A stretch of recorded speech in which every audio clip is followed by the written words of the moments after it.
recording and introduce you to Chris Hudson as I stop sharing my slides. Thank you so much, Chris, for being here today. Thank you so much for having me, Heidi. This is going to be great. Hello, everyone, or at least everyone's names in little black boxes. It's good to see you all on this fantastic June day. So we're going to be talking about identity and intersectionality. I'm really excited about the discussion that we're going to have. So without any further ado, let's just get right into it. So identity and intersectionality, celebrating Pride and Juneteenth. First, I want to introduce myself. Who am I? I'm Chris Hudson, and a little bit about me. This whole slide is about me bragging. So if you'll just indulge me just for a few seconds. Hi, my name is Chris Hudson. I've been in the camping industry for 30 years, and about 13 years ago, I started a camp called Camp Highlight, which is a sleepaway camp for kids who have LGBTQ parents. Camping is really important to me. Children and youth development is very important to me. And I can honestly say I'm one of those people who've really found their niche. My career has been in social work and in the camping and childcare industry. I love it. So in the past year, I've decided to take what I've learned and my interest in diversity, equity, inclusion and apply that. And I now work with other summer camps, childcare organizations, schools on the issues of diversity, equity, and inclusion, specifically as it comes to race and sexuality and gender. So Planet Chris Consulting is what I do full-time now, and I love it. Other things that I do, if you like hearing me talk, I'm on no less than 3 podcasts. So you can have me in your ear at all times, everywhere you go. So, and there, you can, I can tell you more about that in the chat. I can let you know how to find these things.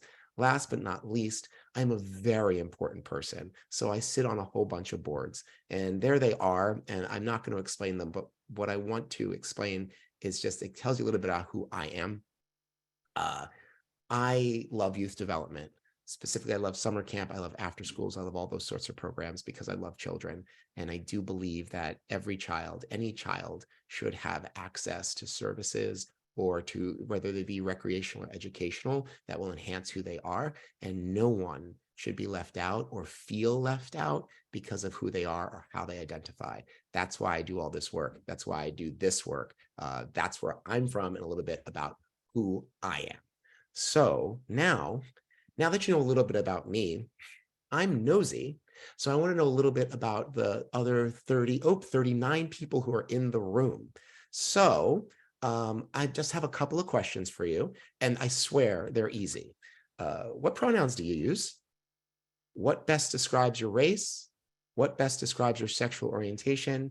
And was English your first language? Now, we're not all going to come off of mute and shout these answers out. That would be crazy. Instead, what we're going to do is a poll is going to pop up, and we're just going to get aggregate data about who's here. So if you just take a second and fill out that poll, I want us to be able to think about diversity, not necessarily like the big D out there, but also diversity in this room right now. So everyone just take a minute and click it in. And I think you're seeing the results in real time, yeah? That's technology. Who would have thought?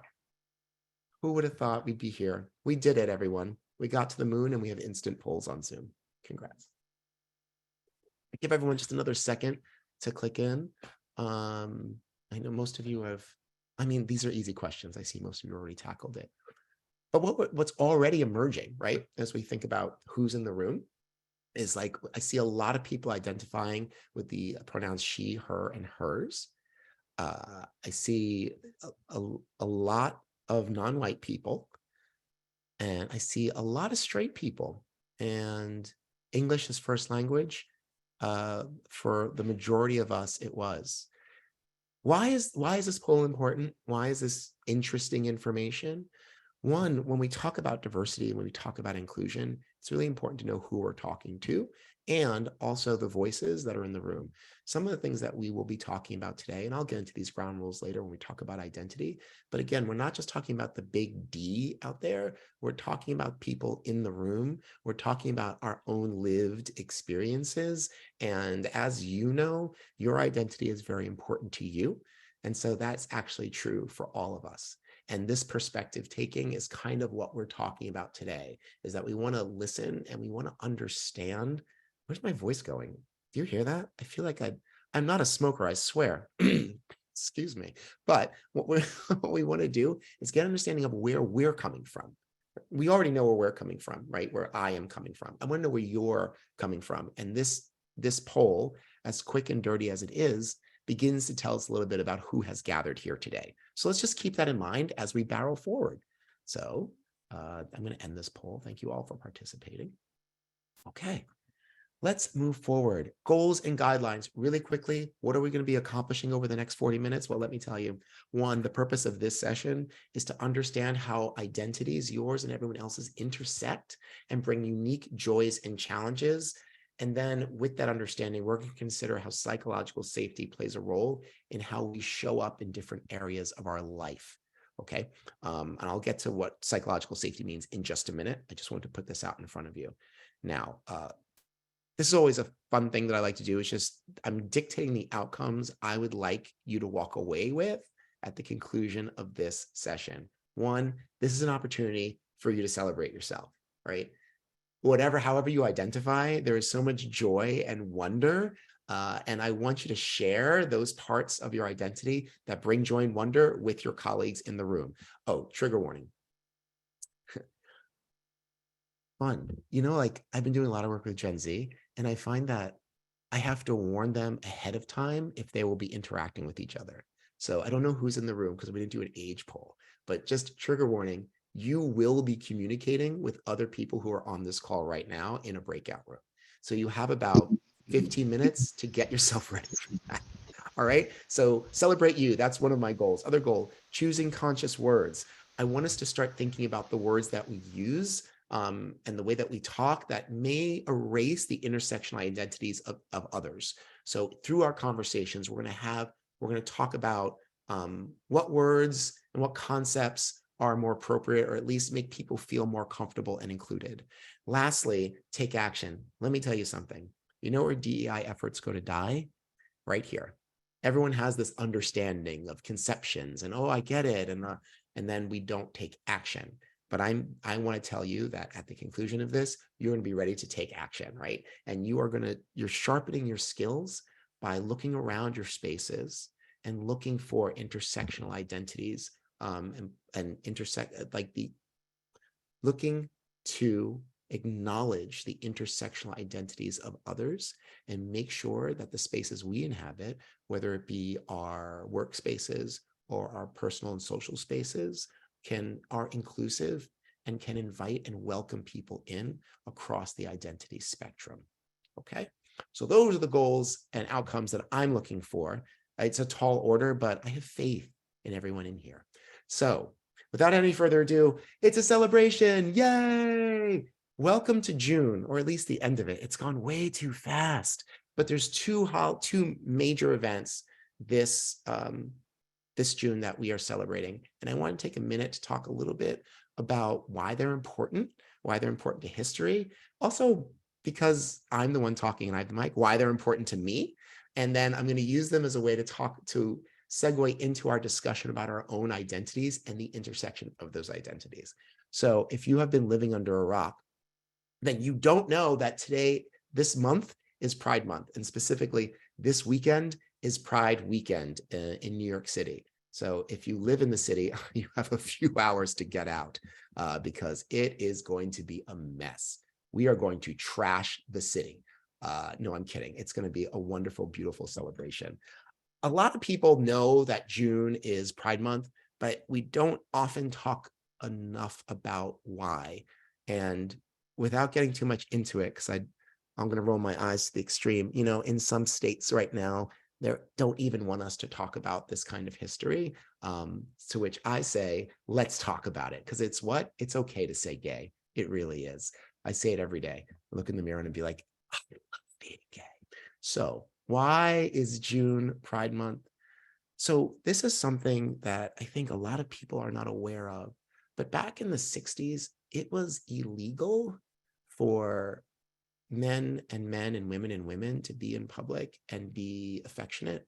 At some points, there were some codes about the way that people can dress as far as what women and men could wear. These were not laws, but these were sort of like codes that they can use to antagonize and aggravate people who are already under the scrutiny of law enforcement.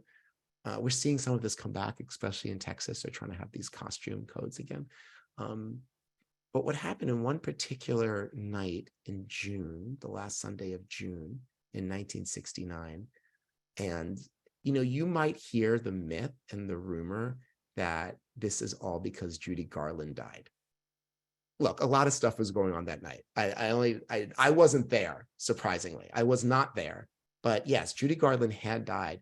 But the other thing to know is that gay bars at that moment were run by the mafia, who were particularly homophobic and would routinely sell out their clientele to the police.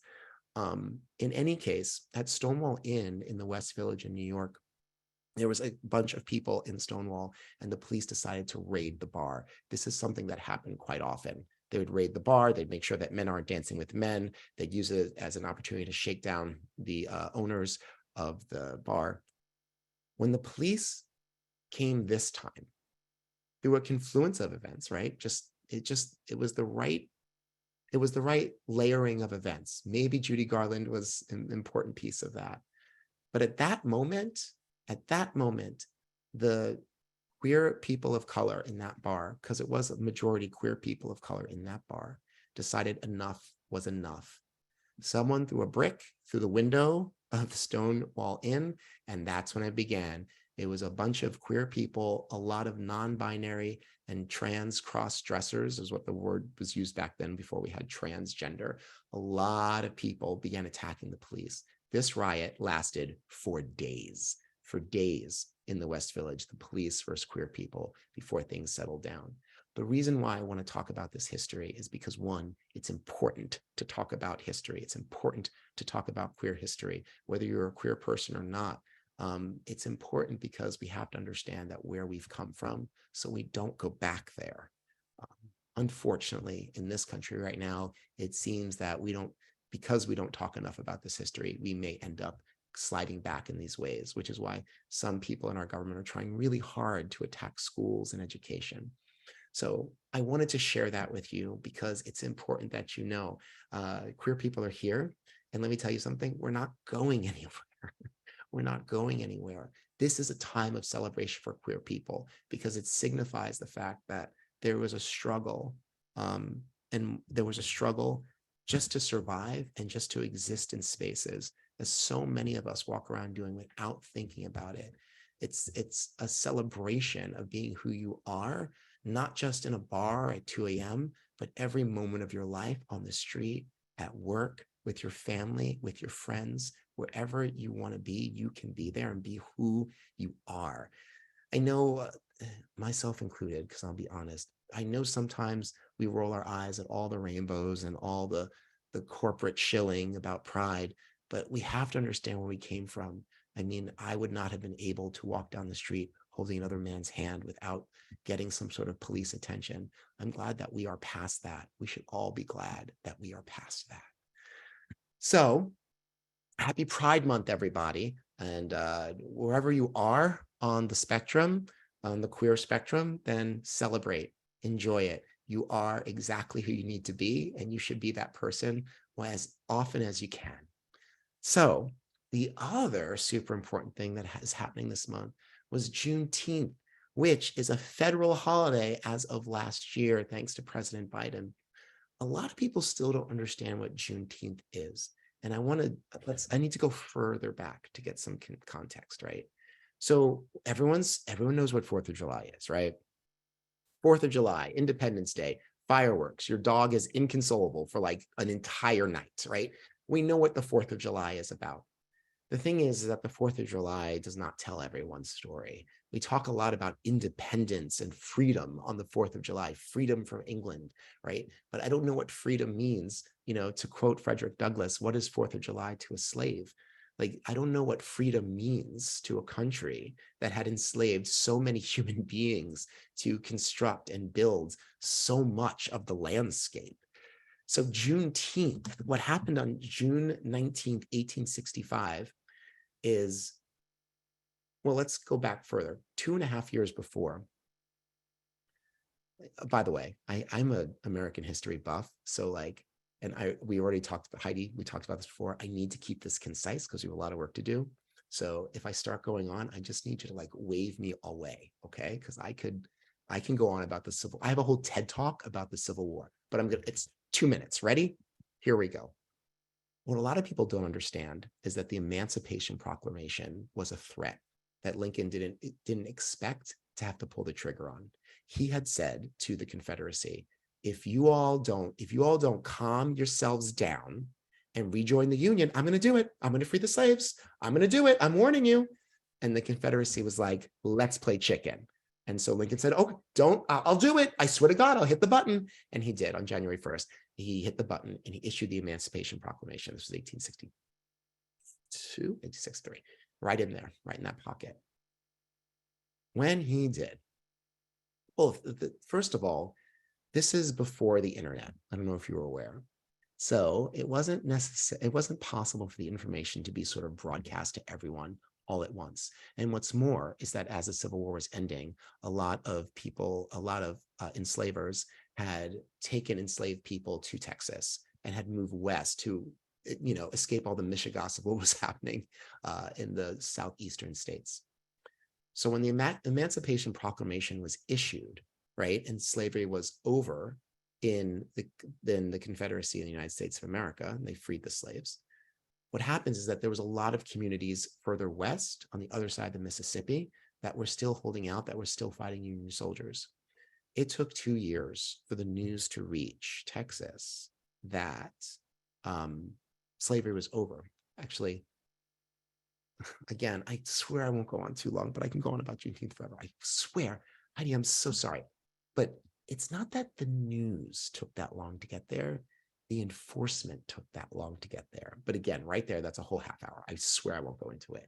The point is that on June 19th, 1865, a Union general waded into Galveston, Texas, and then finally enforced the fact that African descended people would be free in the United States of America. This is Independence Day for African Americans. This was the day that they became free. 4th of July, 1776, there were still people in chains. This was the day when it was legally binding in a way that slavery was over. Caveat. I don't want to get into this. Slavery is still legal in the United States of America.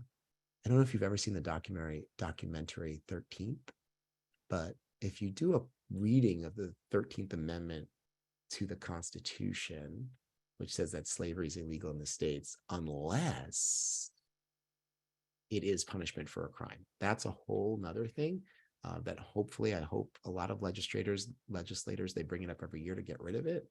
But we are still fighting this fight in America to free ourselves from the stain of slavery.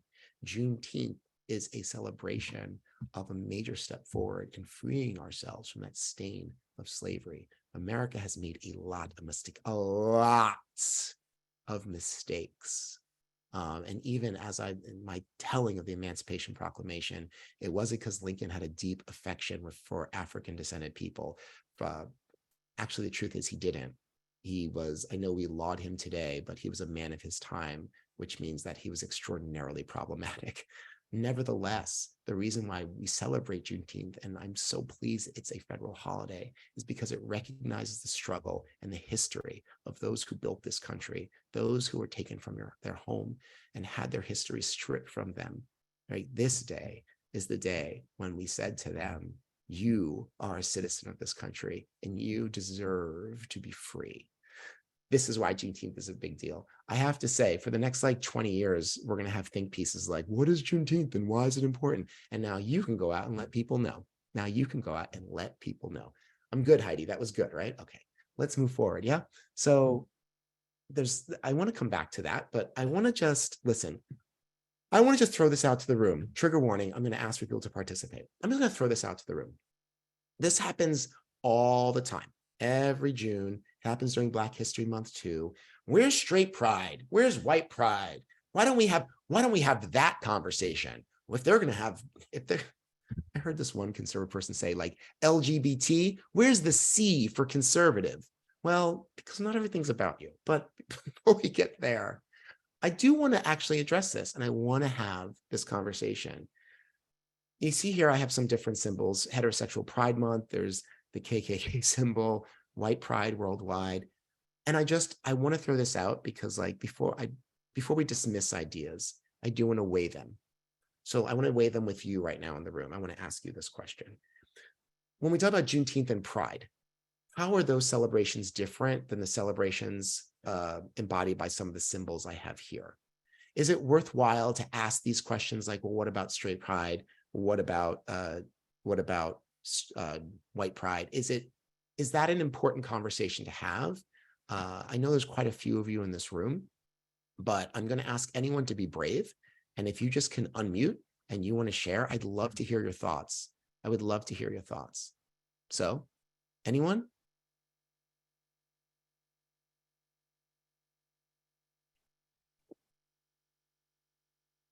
I'm just gonna pop in real quick. Hi. Hi, Ariel, she, they. Um, in a world where heteronormativity is the standard, and for the sake of history, whites have been in power because Europe decided to write all the history books and win all the wars and be the most ruthless. It's important to celebrate the and elevate the identities that are not as accepted, and to show that they are still important and they need to be recognized. I agree. I agree 1000%. And the truth is it an unreasonable thought experiment? Maybe, because it's everything that you say, Ariel. Like, listen, history is written by the winners, and it's not that white people or straight people are bad. Some of my best friends are white and straight, I'll have you know, right? So I'm with it. But the thing is that groups celebrating who they are, especially in the shadow of an oppressive history, takes nothing away from anybody else. Gay pride isn't about that straight people suck. Juneteenth and Black History Month isn't about that white people suck. As a matter of fact, those celebrations are very much about recognizing history and celebrating journeys and struggle. It says nothing about the oppressor, right? It's just that these have been historically oppressed communities who are now celebrating and finding joy. So when people ask these questions, I always ask back, like, when is your joy being repressed? When have people told your people that they cannot enjoy, that they cannot participate? To which I get blink, blink, blink, blink, blink, and I go, exactly. That's how I like to win arguments. Okay, let's get to some talk about identity real quick. So now I'm gonna warn you again, we're gonna start participating in about 5 minutes, okay? This is what I want you to think about. Who are you?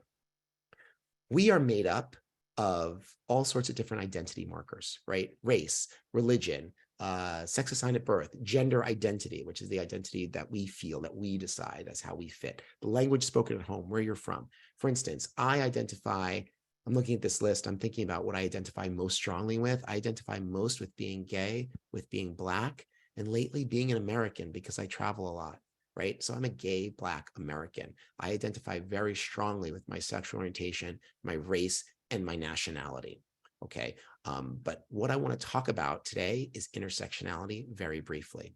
So let's say I'm a gay Black American, right? That's great. Like, we talked about gay stuff just now. We talked about Black stuff right now. You already understand what I'm about. But when it comes to intersectionality, what we have is that when our identities overlap with our other identities, it creates new novel identities. For instance, gay and Black, and I'm gay Black, right? Right? So there's gay people, there's Black people, then there's gay Black people. And that creates its own challenges and joys, but also it creates its own system of impressions. So there are moments where I am a gay person, but I might be uncomfortable in Black spaces, even though I am Black. And as a Black person, I may be uncomfortable in gay spaces, even though I am gay, right? That intersection gives me particular challenges, but also a particular perspective. And that's true over any overlapping identity markers. I was reminded today, someone had asked me the last time I did this, like, Chris, both race and skin color up there, can you explain? Well, I can tell you that light-skinned Black people have a different experience and have own challenges and joys and oppressions that dark-skinned Black people may not enjoy or suffer, right? Or vice versa, right? That's why skin color is up there. But what I'm trying to point out is that our identities overlap to make these unique expressions of who we are, which are super valuable and super contextualized. And that's true for all of us all the time. So on that, I want to talk just very briefly about privilege, and then we're going to get into an activity. Privilege is an unearned advantage based on identity that can be observed on a systemic level. So what does that look like? That looks like, we look at, in our country, education, healthcare, the legal system. A lot of it is keyed to two identity markers in particular, race and gender. Right? A lot of our things in our country are based on that. To say nothing of the 13th Amendment, which had to correct the Constitution for saying that I am 3/5 of a person, right? We can look at women's suffrage, the fact that all women were not allowed to vote until 1965. I know in your head you have a much earlier date, but that's for white women. All women were not able to vote until the 60s. That's wild, right? And that is because there was privilege. Privilege had been written into our documents. And then power is the ease by which we can leverage our privilege in certain situations. So what I want you to start thinking about is let me go back. When we look back at this list, I want you to start thinking about your identity. If you had to pick 3 categories in this list, like which 3 aspects of your identity do you most strongly identify with? Now, of course, like there's answers for all this, but like which 3 do you most strongly identify? For a lot of people, when I do this, it's race and gender. But for you, it might be something different. So think about, when you think about who am I, what's the first thing that comes to mind? For me, I'll be like, I'm Chris Hudson. I'm a Black, gay, American nerd. Usually I identify as a nerd because my hobbies are a big part of who I am, right? So I want you all to think about which identities give you the most privilege, okay? Which identities do you maybe not have the most privilege? And before we get into a discussion about that, I want to talk about psychological safety very briefly. Psychological safety is the belief that who you are, your identity, will not be a factor in determining consequences should you make a mistake. So what does this look like? I'll tell you the truth. I had a gig in Minnesota and I had to drive 2 hours from a small airport into the woods to get there. And the entire time I was super nervous. Conference call with my family on WhatsApp. Everyone could see my live location because I had the feeling that if I was stopped by the police, my identity as a Black person would 100% play into the consequences if I made a mistake, right? If I signaled, if I turned without a signal, if I sped, right? That's a feeling of psychological unsafety. So many of us walk through life feeling completely safe to express ourselves in certain environments. For instance, there are definitely some environments, that as a man, I feel very comfortable inserting my opinion. I feel very comfortable because of the way society is layered and set up. So I feel that in some spaces with women, I feel a sense of psychological safety. In some spaces with white people, I don't. And again, we're talking about intersectionality here, intersectionality here, because as a Black man, right, sometimes that can be confusing. And it's very layered. Code switching is when you alter your behavior to fit the dominant norm. And that's not a bad thing. I code switch all the time. Right now, I'm being very professional. Tomorrow night, when I'm with my friends in a bar watching RuPaul's Drag Race, it's going to get very gay, right? Code switching is normal. You do it with your friends, you do it with your family. What we don't want to do is enforce that, is make people code switch in order to feel like they need to fit in. I just want, as we're about to have a conversation, I want us to recognize that in the groups that you're going to be in, I want you to start thinking about who might feel very safe to say things and who might be a little bit more reserved. For instance, and this is a true, I'm going to speak about myself. I have definitely been in workspaces where telling my colleagues about either how I grew up or how my family operates or how I spend my time, I do not feel psychologically safe. I haven't in a lot of my environments to do that because I feel that because like people don't understand the full context of my life as a Black gay person, they might start making judgments, professional judgments about what I can and can't handle or who I am based on their flawed understanding of my identity. I don't feel psychologically safe in a lot of spaces. And I want you to understand that in the conversation we're about to happen, the people you're in your breakout group with might also feel this way. You might feel this way. In order to get past this, though, We've got to talk about it. So I'm asking all of you to be brave and to be honest and put yourself out there. In a moment, but not right now, you're going to be placed into breakout rooms. And we're going to have a brief conversation about the identities that we hold, the intersections that they create, and the challenges and joys that are present in that. I want you to know we are going to stop the recording. So it's not like this is going to be recorded for all time and everyone's going to know your business, right? But I do. So in a moment, you're going to be split into breakout rooms of about 4 or 5. And for the next close to 10 minutes, maybe 8 minutes, I want everybody to just briefly talk about the identities you hold, which ones have privilege and which ones have lack of privilege. Talk about the intersections, if any of them are meaningful to you. And then, do you feel psychologically safe to express yourself? And in what spaces, and when do you feel like you should not? I know that's a lot, and everyone's going to have about 2 minutes on that mic. So I want you to take a second now to think about how you might want to answer that if you haven't already started thinking about it. And I want just remember, this is a listening exercise. We're not here to validate or invalidate anyone's feelings or experience. And we're going to share the mic. As much as you get up there and it's going to be like you can speak eloquently for an hour about your identity, I'm just going to ask you not to, just because of the time constraints we have. Like I said, be honest, and importantly, celebrate each other. This is not an easy thing to do for people to let you into who they are. So we're going to celebrate each other and cheer each other on for this activity, but also for who we are. Heidi, is there anything you want to add before we throw everyone into the digital realm? No, I think you summarized it perfectly. I'm going to stop the recording now, and hopefully everyone will feel free to speak freely, and hopefully this is a safe space for everybody. And then we'll come back and report on what was talked about. So I'm going to stop.